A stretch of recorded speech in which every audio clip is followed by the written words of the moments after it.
Awesome. Are there any superintendents in there? Oh, God, I don't think so. Oh, we ought to be able to cover a lot then. We're ready whenever you are. I'm just kidding. That's like picking on myself sometimes. My kids do that enough for me. Well, I've got several things to visit with you about. But before, we can do one of two ways. I can start, or we can start with your number one topic that you want to visit with me about. So who's our leader? I guess that'd be me. What's the biggest concern, the biggest issue, the biggest topic that you want me to cover? And I'll start there because I bet it's on my list. I'm here in school. Or is everything just school finance? Okay, there are some webinars today that Dale's putting on. I know he sent out on listserv. I don't know, since you're there, if you'll be able to join in on those. The biggest thing, the governor came out with his bill, and one thing he did that I think somewhat helps is he put out a 2-year plan. In that 2-year plan, there are no cuts to education, which is a good thing, but there is also not much of an increase. The base state aid per pupil next year will be the same as this year. They are funding pretty much everything at the same level. In 2 years from now, the second year, so that'd be the 14-15 school year, there's a $14 increase to the base. That's about as complicated as the finance plan is at this point. It's there's nothing in there that changes the formula. There's nothing in there that doesn't fund something that isn't already funded. It's just flat funding next year and a $14 increase on the base 2 years from now. Really pretty simple. Anything specific beyond that? We don't know. Now, that doesn't mean that there aren't some legislators that are going to introduce some bills to do some things, but we haven't really heard of any that affect funding. Now, the the 3 court justices came out with their ruling last Friday that said the legislature is unconstitutional in their funding of the school finance formula. They ordered that it be increased to $44.92, and if that's not done, they said that you can't cut it, and that you introducing a bill to change the formula is not acceptable. Just fund the one you have based on what the Constitution says. The other part of it is immediately the state appealed it, so it'll go to the Supreme Court. They will have, I don't know how many days, I'm not an attorney, that the Supreme Court has to decide whether it accepts it, but we're probably talking another year. They addressed capital outlay state aid, they addressed LOB state aid, because here's the way finance was funded in the past was our agency would submit a budget to say, here's what we believe it's going to cost next year, our best guess. And if you know Dale, he gets pretty dadgum close. So they will allocate the funds in that legislative session to fund the estimate for the next year. Well, once September 20th comes around and we see what a more true estimate of the numbers are going to be, then we would send the legislature, here's what it turned out. If it needed to be higher, they'd appropriate it. If it came in lower, the state saved a little money. That's the way it used to happen. The last several years, though, the legislature just said, here's what we're going to fund, this dollar amount, regardless of whether enrollment goes up or down. If it goes down, we'll save a little. If it goes up, then you got to lower the base to fund all the kids. And that's what's happened the last several years. They just appropriate a pot of money. Well, the problem is, living under that, they have not increased that pot of money. So as free lunch goes up, as enrollment counts go up, when those things go up, you got to lower the base to redistribute the same amount of money. So that's the challenge of what we've lived with. The legislature will say, well, we didn't cut it that much, but if we have more kids to fund, you're getting less money per pupil to do that. So that's the struggle with the new system or the way that they choose to fund education. They just say, here's a pot of money. If enrollment goes up and they don't give us any more money, you got to lower the base to fund it. Any questions on that? This will be a unique session to see what happens with bills that try to do things that those three district court judges said you're not allowed to do. So it'll be a challenge this year. So, but in the governor's bill, he left funding level for K-12. Okay. You'll hear someone say, well, actually, we're funding K-12 education more. That's true if you consider that the CAPERS flow-through is part of your budget. They did put money in to fund the increase in CAPERS. They got the money, they took it from the highway department, put it in education to fund CAPERS. So on paper, it looks like you're going to get more, but it's not on the base. It's in CAPERS. And bond and interest state aid. That went up just a little to help districts that have bond payments. You can't pay salaries with anything. Matter of fact, the CAPERS, you don't even see it. They wire it to your bank and a couple minutes later wire it back. So that way it shows up in your budget. Any questions on that? Funding. I don't think really? So. Okay. Where do you want me to start? But let's just start here. We sent out an email this week.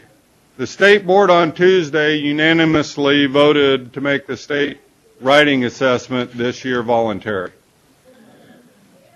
There were a host of reasons. All we care about, okay, one thing we truly care about is that you're focusing on writing, because writing is going to be huge in the new assessments in the future. The English language arts, the math. If we can make the writing assessment voluntary, and that helps relieve a little bit of stress on your teachers, that's why the board did it. Now, if you're still planning on administering writing, great. We applaud you. If you use the quiet tool, we'll still get you your data back at the building and district level. If you do it paper pencil, KU or CETE is going to design an Excel spreadsheet for you to enter it. We'll still get you your data. But if you're struggling with quiet, if you're struggling with anything, just focus on writing if you don't care about getting data back. All we care is you have an importance on writing, because it's going to be more important in the future. This would have been the last year you would have ever seen the current writing assessment by itself, because in the future it'll be part of the English language arts. So there were a lot of reasons we recommended to the board, and they unanimously accepted. Let's just make it voluntary if that helps. Any questions on that?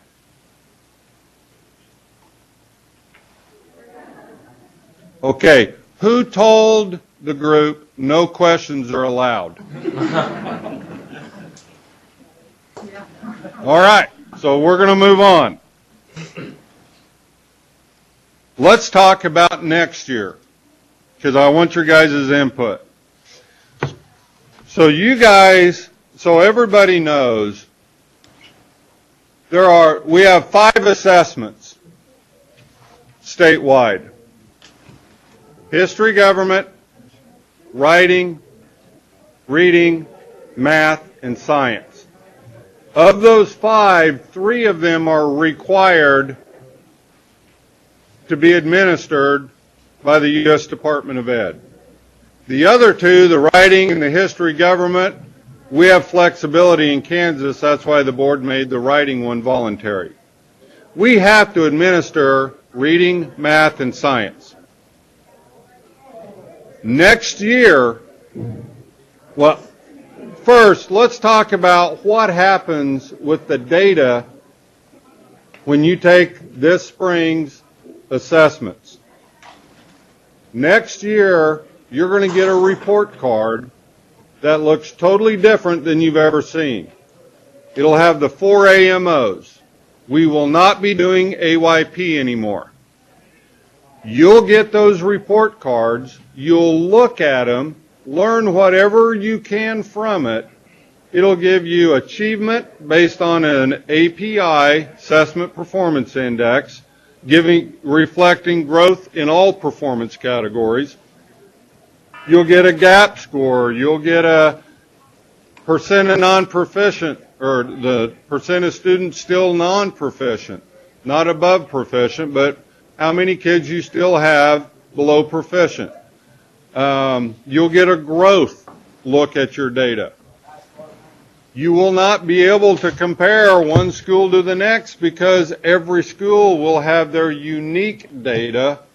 And here, about the end of this month, and I'm going to show you some samples, we're going to give you what your AMOs are. Now, does everybody know what I mean when I say AMO?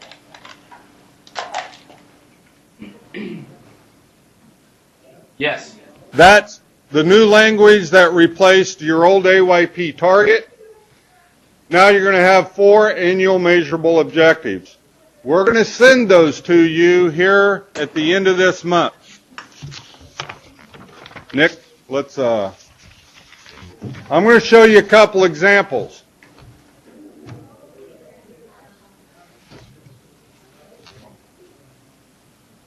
Can everybody see that all right? Not yet. No. A lot bigger. Needs to be bigger. Pretty hard to read, Brad.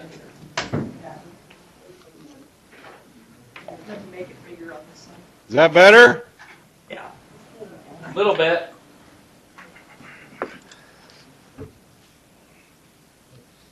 How's that? Better. Okay. Here's what you're going to see. Now, this is going to be on the authenticated app web page, just like when you go do your building principal reports, any of those. The only people that'll have access to this are whoever your superintendent says has access, like your principals, your curriculum leaders, whatever. This is the API, and every one of your buildings will have one of these. And what you'll see is, you'll see prior year's data, and then we took your 2012 API score and we gave you an AMO. It's no longer that every building in the state has to hit the same AMO. Now, this is just an example here. And what we look at is, over time, where did you start? How did you get to where you're at? And then what's your goal this year? And we'll show you what your 13 reading AMO is and what your 2013 math AMO is. Does that make sense? Yes. We have 4 AMOs. This is your reading and math achievement based on the Assessment Performance Index. You're also going to have one for reducing non-proficient in reading and math. So let's say this is just a sample. Let's say this building in 2012, 18.9% of their kids were below proficient. All right? The goal is to reduce it in half over 6 years. So if you take 18.9, divide that in half, spread it out over 6 years, that's your annual goal. So your target is to go from 18.9 to 17.5. There's a gap reduction one. Says here's what your gap was in 2012. Your goal is to reduce it in half over 6 years.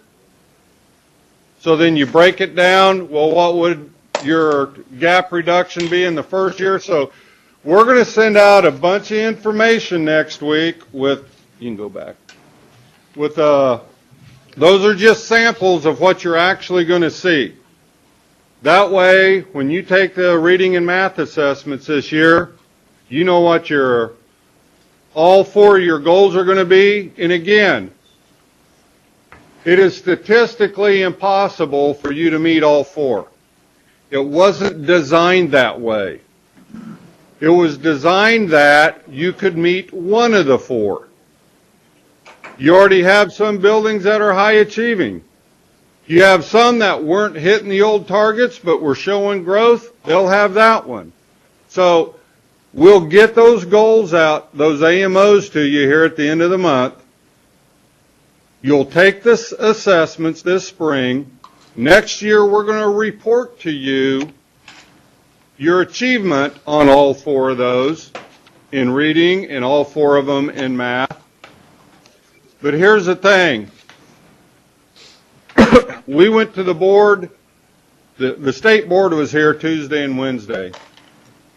Tuesday afternoon, we presented to them that we're going to bring a recommendation to them in February that for QPA purposes, remember, the whole waiver was about Title I schools.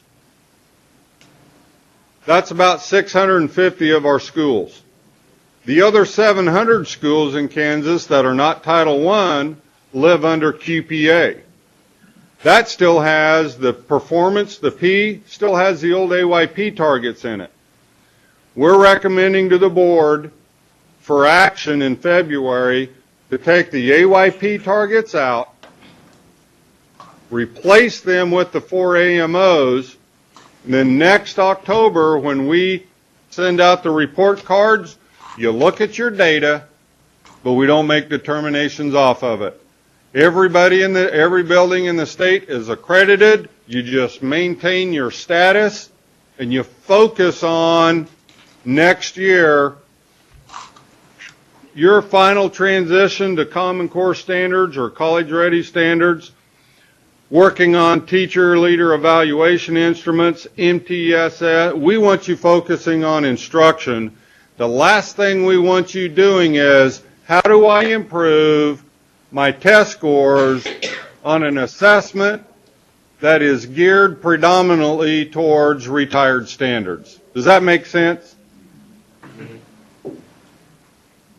Questions on that before I ask you another question? We will not be doing standard of excellence. We met with the Council of Superintendents yesterday afternoon after the board meeting to say, hey, standard of excellence is based on, first, did you make AYP? We're not doing AYP anymore. Second, we had grade levels, 3rd grade, 4th grade, 5th grade, 6th grade. We won't be reporting grade level data anymore. Your report cards are, how is your building doing? Now, you're going to get a lot more rich assessment data on the authenticated application like you used to. But what we make public is building level. We're not doing grade level. And we talked to the superintendents and said we could still do some kind of standard of excellence. But the problem with what we're hearing is we have people right now looking at this spring's assessment and saying, hey, we want to update the banners in our gym, so we got to do really well, so we got to stop what we're doing, transitioning to college-ready standards, Common Core standards, all that, to get ready for this test so we can update the banner in our gym. And we're like, we don't want you focusing on this spring's test to teach to the retired standards. So we will not be doing standard of excellence. We're moving away from that in the old assessment. When we finally have a new accreditation model, we will then start looking at, all right, what are other ways can we recognize high performance in buildings, but not just on a test? How could we do a recognition around 21st century schools or something? Because we are very focused at the state level to move away from what No Child Left Behind, the effects that it had on education. And that is a one-time test is all we judge and value you on.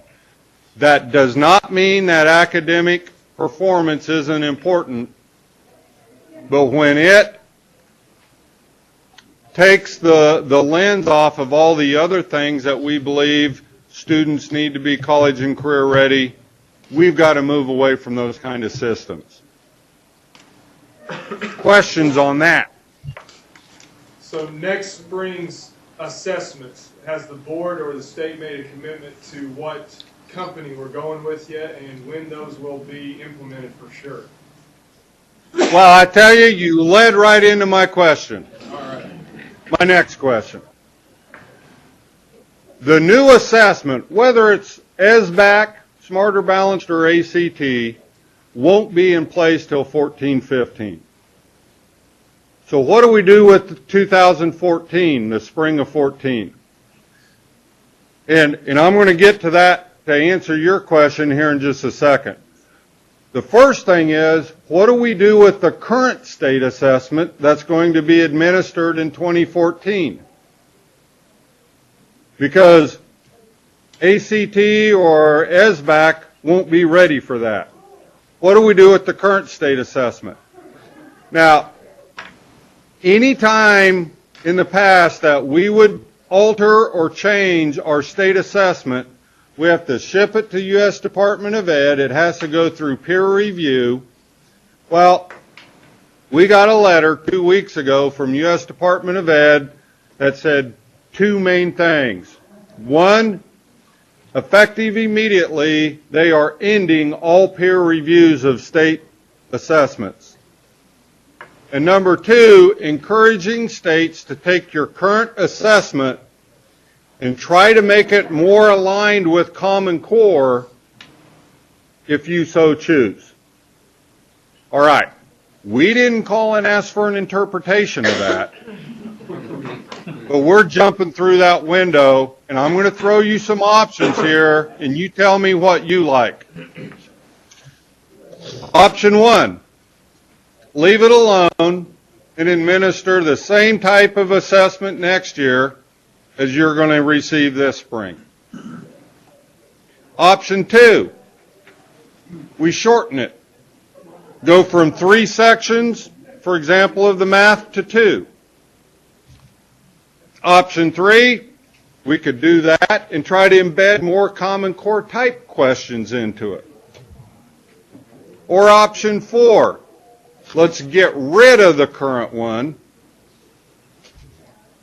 and have KU create a 100% Common Core type assessment. They develop it off of the specs, the same specifications that the consortiums, Park, Smarter Balanced, even what ACT's looking at as they design a grades 3 through 8 assessment. Design it off those specs. It'll be a little bit shorter than what you currently take. It'll have some technological enhancements to it, so it's not just multiple choice. We administer that in the spring of 14. Use it as a summative for 1 year, and then in 15, 16, 17, we now have an assessment that could be used in your districts, in your buildings, as a formative or an interim assessment. What are your ideas and thoughts about that? Those options. Leave it alone, try to create something totally new, and then I'm going to get to your question about Smarter Balance and ACT, but this is, what do we do next year with the current state assessment? What are your thoughts? Is there an option to use ACT and pass and explore? We don't believe the letter that they gave us allows us to dump a state. Because here's what U.S. Department of Ed requires. Whatever tool you use has to be aligned with and to measure the standards your state has adopted. We've adopted Common Core. The ACT is not, it has a college readiness measure, but it is not aligned, the high school ACT is not aligned to Common Core standards.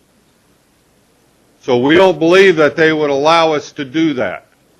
Now, we could just say, which we know they're not going to allow, you give any assessment that has a college, that is validated nationally, that has a college-ready score and is aligned to Common Core standards.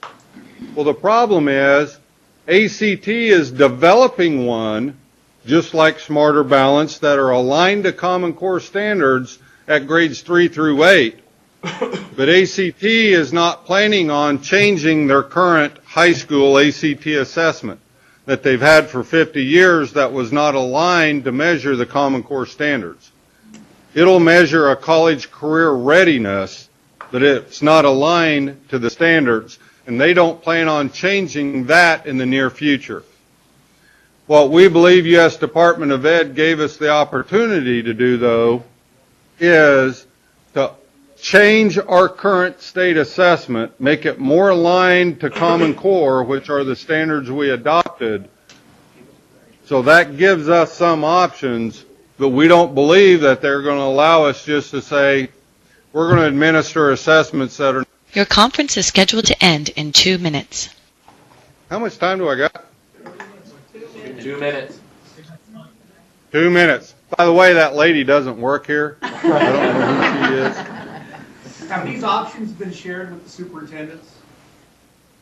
We met with them yesterday and shared them with them. We shared them with curriculum leaders.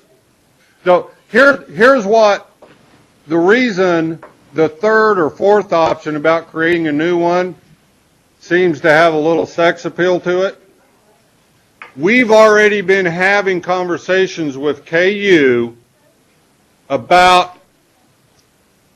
2 to 3 years from now, having some kind of a formative interim assessment that is aligned to Common Core standards, has some technological enhancements to it that you can use as a formative or an interim. We've already been having that conversation. As soon as we got that letter from the U.S. Department of Ed, we called them and said, could you do that a year or two early? And they said, we could if we made a quick decision on it. You could use it as a summative for 1 year, give you your first look at what it looks like, how the kids are going to do on it, let the teachers have their first look. We use that as a summative, and then in 14, 15, and then on, you just now have another one to use throughout the year as an interim or a formative.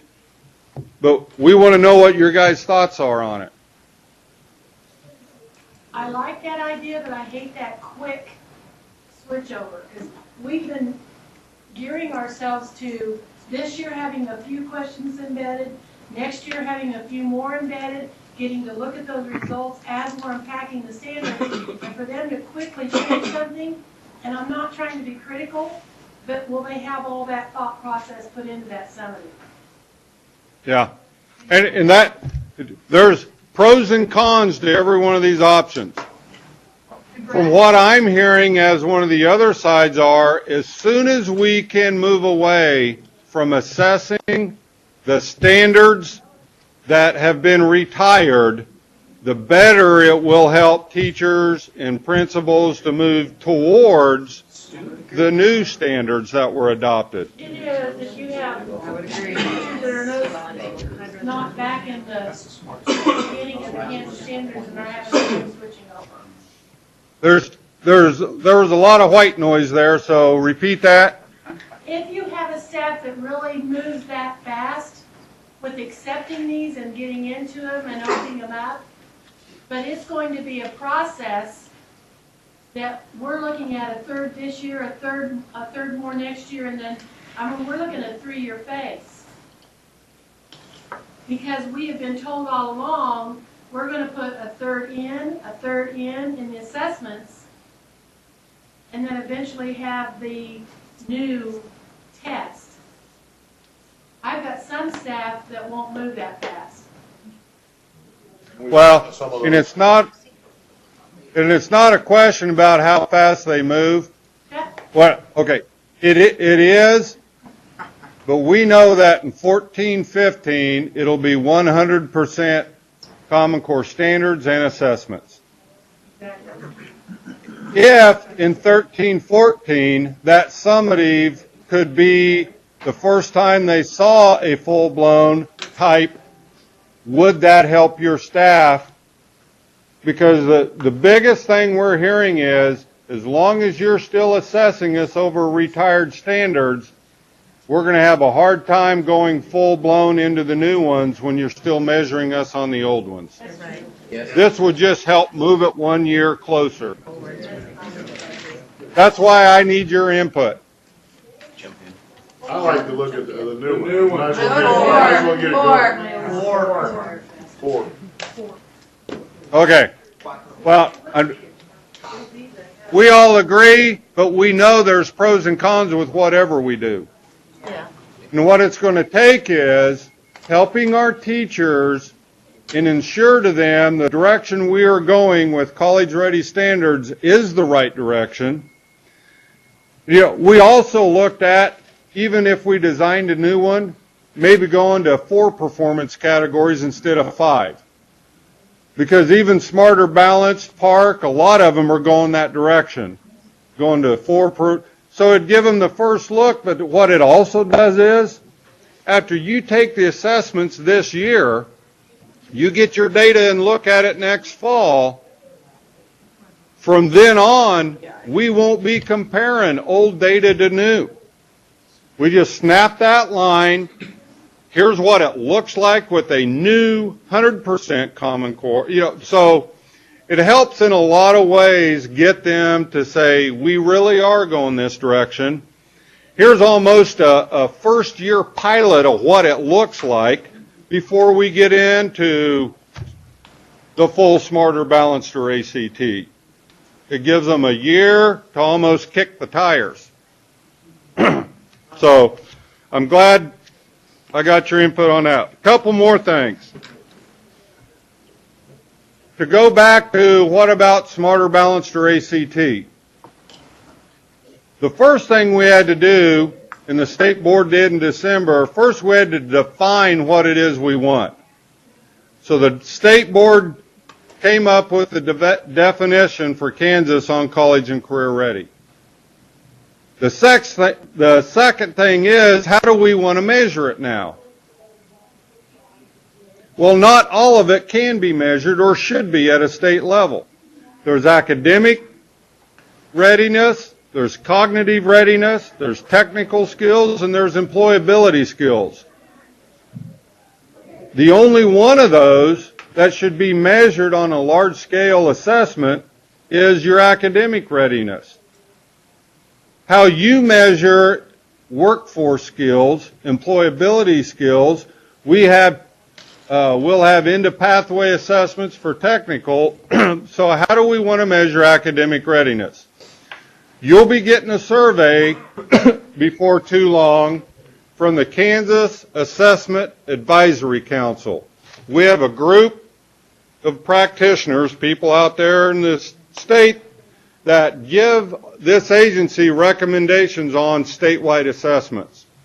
They'll be sending out a survey to you before we know whether we want SBAC or ACT. We've got to know, what do we want that tool to provide us? What do we want it to do? There's going to be about 20 questions on there, and each one of them is going to have, I strongly agree or strongly disagree. For example, do you want that assessment to provide grade level, student level, instructional information that drives there's going to be like 20 of them. You're going to answer, I strongly agree, strongly disagree.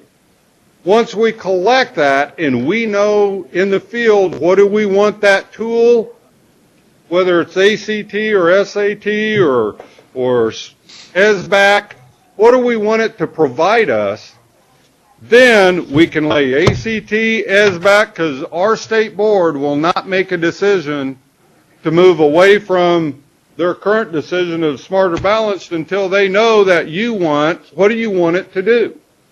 Once we lay it down, we can lay them next to each other, then we can, honestly, we don't get a commission whether you pick one or the other. We just got to make sure the board makes a wise decision that they choose the tool that best meets what Kansas wants to get out of a large-scale assessment. So that survey will be coming out here in the near future. Please go through it, visit with your staff, find out what do we want that, because honestly, right now, if we had to make a decision, we have just as many people calling us that they would like ACT as people calling us saying there is no way do I want a large-scale ACT that's not aligned to the standards we're teaching as our there's all of these questions. So we got to know what is it that we want. Example, we could end up saying, all right, we'll do, here's one I think might be kind of attractive if it pulled it off. What if we did SBAC 3 through 8? Because I really don't believe you'll know the difference between the ACT 3 through 8 or the SBAC 3 through 8. And then what if at high school you could administer any assessment that has a college career ready mark? SBAC, ACT, into pathway assessments. We don't know if U.S. Department of Ed will accept that, but we have options. But before we can even start with that, we got to know from you, what is it that you want those tools to provide back to you? What information? Do you want it to drive instruction? Do you want it to be an entrance to credit-bearing, all of that? So you'll be getting that survey before too long. Please give us your information on it, because that will drive what the state board decides what we will use starting in 14-15. How much time do I got? 6 minutes. 5 minutes. We'll go 5 if you want more. I know Kelly's like, you guys don't know him well enough. He won't shut up unless we just have that lady come on and cut him off. So, questions? Thoughts? If we go with the new assessment, is that going to be the baseline for growth? Because, I mean, the whole thing's on growth. Is that where are we going to get our first set of scores to grow from?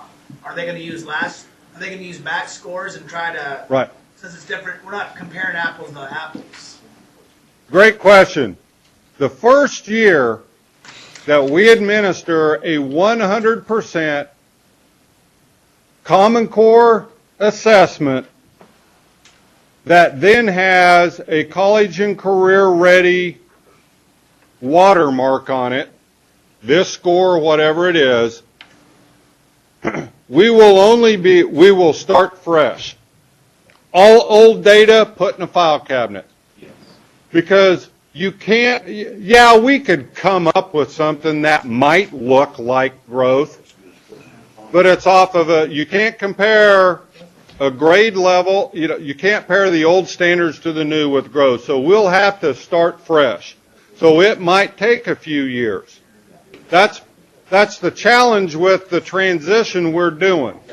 But the whole goal is, in the future, we have college-ready standards, a tool to measure those standards, and how are kids growing. That's the difference the waiver allows us. It's no longer how did a kid do just 1 year. It's how are kids doing over time, and we'll be away from every kid has to hit the same target. Every building has to hit the same target. What we focus on is how are we growing over time. And when we move to 14-15, or even if we do something different next spring, there will be that natural you can't compare, and we have to, you can't have growth. We're designing growth for when we're full into it, we can start showing growth. So, great question. What else?